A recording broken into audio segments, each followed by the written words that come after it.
DIY. I had this clip ready that was from an interview with Jetson made. Jetson made another one. Lil Key, Dreamville, NLE Chopper, The Baby, Nav, your favorite. He's talking about his approach when it comes to playing beats in the studio. A lot of us do get in the studio with rappers that we want to get on their project, and sometimes we don't know what to play. Don't go in the room playing no beats that you think they want to hear.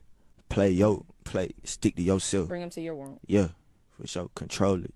So don't conform what you doing for them until y'all had that type of relationship to do that.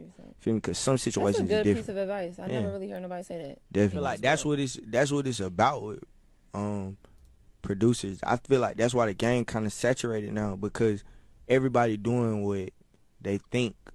You feel me? Like they hear this, so they like, oh, I can do this, and they go do that. So when you got 20 people doing that, it's the same sound going on.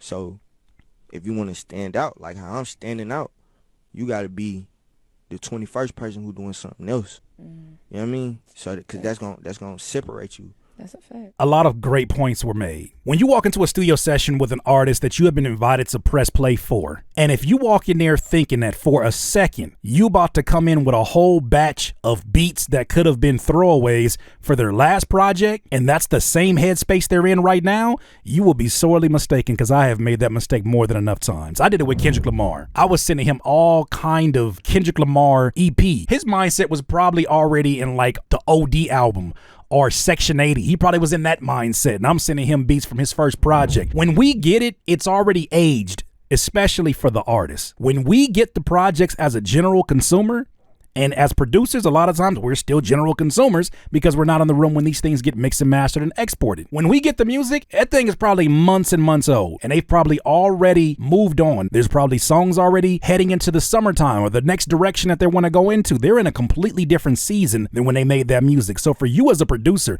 to think you about to bring your little funk ass thumb drive, I've got some beats that sound like the last album you worked on. You want them?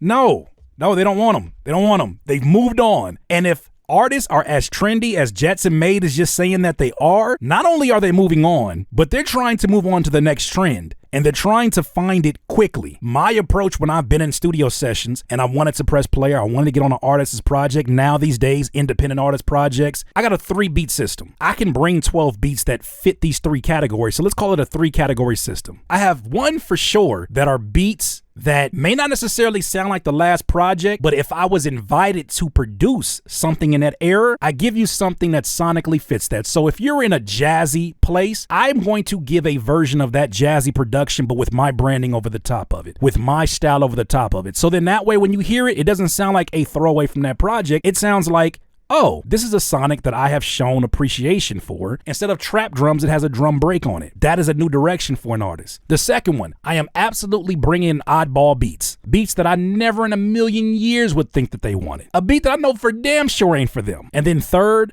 I'm going to bring the ones that I would want to hear them over the top of. These are probably custom-made beats that I have created specifically for this session. Me as the producer, this is where I get an opportunity to do some producing and say, I love your beat selection, but nobody's ever heard you over something bouncy. And I think that you have the skill and the capacity to do something really crazy over a bouncy beat. Here's the beat I have in mind. That's my 3-category system. As Jetson Made alluded to, we're not always given that flexibility when you're walking in certain rooms as a producer. Some artists are just, they're dictators about their shit, and they're like, yo, I have a sound. If you can't capture that, it's a hard no on everything. So you don't really have a whole lot of power in that room. Artists that you're working with from the ground up, this is where you start to bring up suggestions. This is where you get the opportunity to really be involved in the evolution of their sound, because you're probably one of the most important components. You are the soundtrack. But trust is so important. That's why it's so tricky, I think, in their industry. So many people are reacting to the feedback of people who don't buy music. A&R tells them, hey, I like what you're doing here, but man, we need something for this media plug that we have. We need something that we can give to this DJ. We need something that we can do for this particular radio station, this particular internet radio station. We need something for this particular festival event. We're trying to get you played over here at the Clipper game. Those inputs sometimes could very well work in terms of getting you in front of more people, but a lot of times it could make you end up going on these wild goose chases for different sounds that are not the sounds that you were put here to create. And I think a lot of people trace trends based upon decisions that are not built within music passion or a passion for music. They're built on being overly strategic about how to build a fan base. Do we have to do it as independents?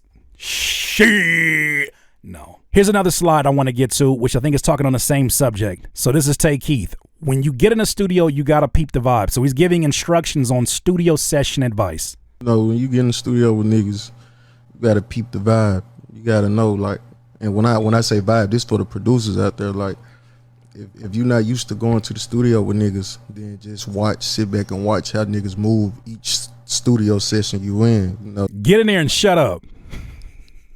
Get in there and shut up. This goes for not just producers. If you're currently watching this video and you're invited by one of your rapper or producer friends, don't be that guy or that girl. You know what person I'm talking about. What's going on, dudes? Oh, y'all in here big smoking. Oh, man, that shit's crazy. Play that shit back. Because the first question is going to be asked, who is this nigga? Who invited him? Get in there and shut up.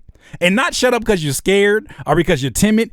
You got to really peep out the environment. This should be just basic instructions in life. You don't just walk in a room and everybody needs to know who I am. You better know what room you in. You standing out could be the reason your ass get robbed on the way out. You better know where you at. I have seen producers who jump in a studio session with way too much dip on their chip, way too much bravado. Oh man, when y'all hear this shit, I'm telling you, it's the hardest shit y'all done heard all day. And they say that in a room full of producers, I'll be like, watch.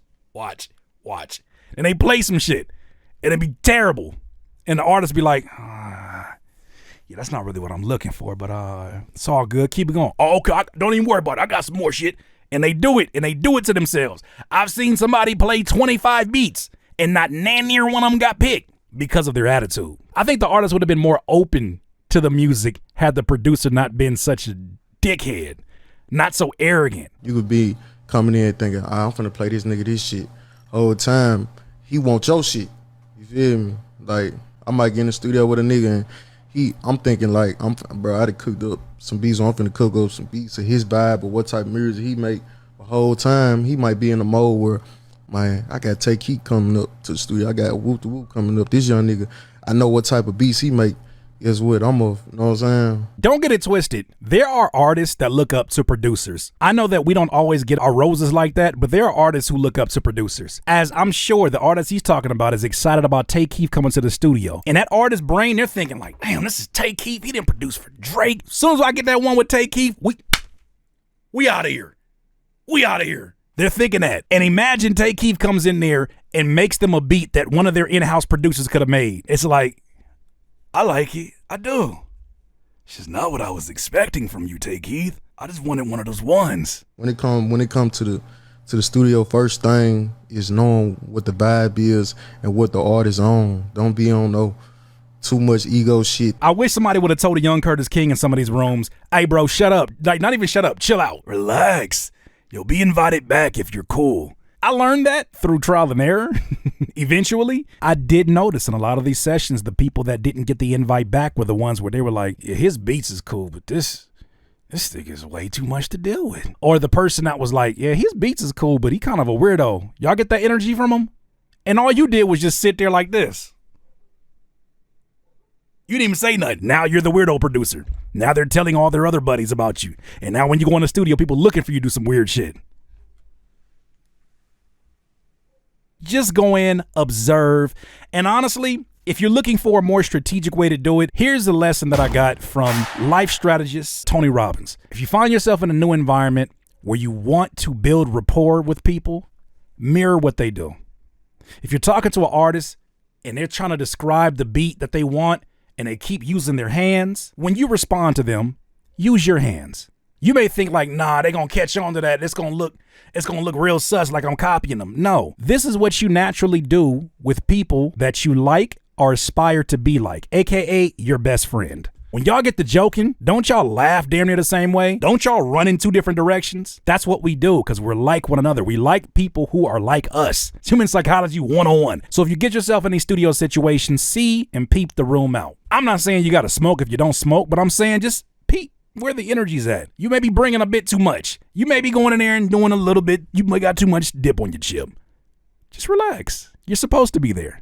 And if you're not, well, you were never supposed to be there. Have no fear. DIYers, if you enjoyed this content, make sure that you hit the like button and maybe even consider subscribing. Come on, man. Stop being greedy. Peace.